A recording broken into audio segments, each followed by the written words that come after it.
Hello everyone, कैसे हो आप लोग। आई होप आप लोग बहुत अच्छे होंगे। आप सभी का स्वागत है आपके YouTube channel Geeta Pandey blog में। तो आज मैं मॉर्निंग में ही आई हूँ। पड़ोस में भाभी जी के घर, एक भाभी जी हैं, उनके घर में चट देवी खिलाई जा रही है। तो इसमें सुबह से ही व्रत रखते हैं और पानी वगैरह नहीं पीते हैं। चट देवी जो होती हैं उन्हीं का पूजा हो रहा है।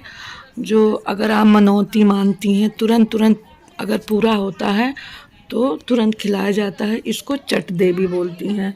तो 7 सुहागिन होती हैं, जिसको खिलाना होता है उनको छोड़ के बाकी 7 सुहागिन बुलाई जाती हैं और पूजा होता है। तो इसमें दूध का ही जैसे आप पेड़ा मंगवा लें या बर्फ़ी मंगवा लें, वैसे नियम ये है कि दूध को आप घर में रबड़ी बनाएं तब खिलाएं उसमें। और इसके बड़े नियम होते हैं।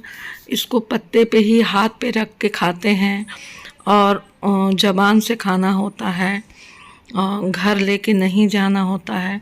तो खैर अब पत्ते वगैरह तो मिलते नहीं हैं तो लोग दोने में खिला देते हैं।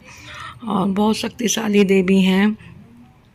अगर आप लोग कभी किसी का काम नहीं बन रहा है और आपने चट देवी से बोला है तो अगर वो काम कर देती हैं, तो सैटरडे और संडे को छोड़ के बाकी किसी भी दिन आप लोग खिला सकती हैं। बहुत ही शक्तिशाली देवी हैं ये। मैं भी खिलाती हूँ, मुझे भी खिलाना है। अब किसी दिन मैं भी खिलाऊंगी। तो कल आई थी बोलने के लिए। एक दिन पहले निमंत्रण दिया जाता है लेडीज़ को, ताकि लेडीज़ जो हैं वो कुछ खाएं पिए ना। सुबह सर से नहाना है, और श्रृंगार करना। श्रृंगार क्या मतलब, सिंदूर बिंदी ये सारी चीज़ें, साफ़ सुथरा कपड़ा पहनिए, पैर में कलर होना ज़रूरी है। ये जो भाभी जी हैं उनके बहू का बेटा है ये उनकी बहू है। तो बहुत मतलब समझ लीजिए कि बहुत अच्छा लगता है। गाना बजाना होता है और इसमें ये होता है कि जैसे ही पूजा होता है आप खा लेते हो तो आपको तुरंत बोलना नहीं है, बाहर निकल जाना है। फिर नियम तो यही है कि आप बाहर निकल जाइए और सीधे अपने घर जाइए, मगर अब लोग वापस आ जाती हैं और चाय नाश्ता करके जाती हैं।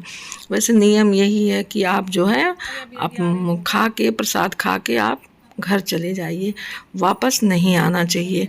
मगर अब लोग नहीं मानते हैं, ये सारी चीज़ें फॉलो नहीं करते हैं और आके दोबारा चाय नाश्ता करते हैं। खैर अपनी अपनी श्रद्धा है। और इसमें चूड़ी बिंदी आप चढ़ा दीजिए। पान इसमें बहुत ज़रूरी होता है, क्योंकि माता को पान खिलाया जाता है। जब सुहागिन खा लेती हैं तो पान चबाती हैं, तो फिर पूजा पूर्ण होता है। और ये जो रेड कलर का कपड़ा बिछा हुआ है, इसी को ही माँ का हाथ पैर बनाया जाता है, सर बनाया जाता है और हाथ पैर दबाया जाता है। जो एक गाना है उसको गाया जाता है। इसका कथा बहुत ही सिंपल तरीके से है, सबको तो नहीं आता है, थोड़ा मोड़ा मुझे आता है जो मैं सुनती हूँ। कि एक कोई राजा रानी रहते हैं, रानी को बच्चा नहीं होता है तो उनकी जो दासी होती है वो मान देती है चट देवी से कि अगर हमारे रानी को बच्चा होगा तो हम चट देवी खिलाएंगे। तो वो अपने तक ही सीमित रखती है इस बात को और रानी से बोल देती है कि राजा से बोलिए कि हमें बच्चा होने वाला है, झूठ मूठ का बोल दीजिए, नहीं तो राजा आपको निकाल देंगे। तो रानी झूठ मूठ का ही बोल देती है राजा से कि मुझे बच्चा होने वाला है। फिर उसके बाद ये भी होता है कि हाँ बच्चा हो गया है। राजा कहते हैं मुझे दिखाया जाए, तो राजा को नहीं दिखाया जाता है। दासी कहती है कि नहीं, जब शादी होने वाली होगी तभी आप मंडप में ही आप अपने बच्चे को देखेंगे। फिर उसके बाद जो है, जब ये दासी क्या करती है, जब बारात लेके शादी तय हो जाती है, बारात लेके जाने लगती है, तो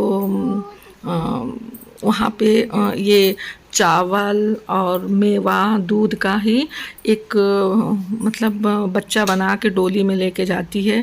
तो एक जंगल पड़ता है, वहाँ पे डोली को रोक के फिर वो सब लोग पानी वानी पीने लगते हैं। तो 7 देवियाँ जो होती हैं वो वहाँ से निकलती हैं और उसमें खुशबू आने लगती है।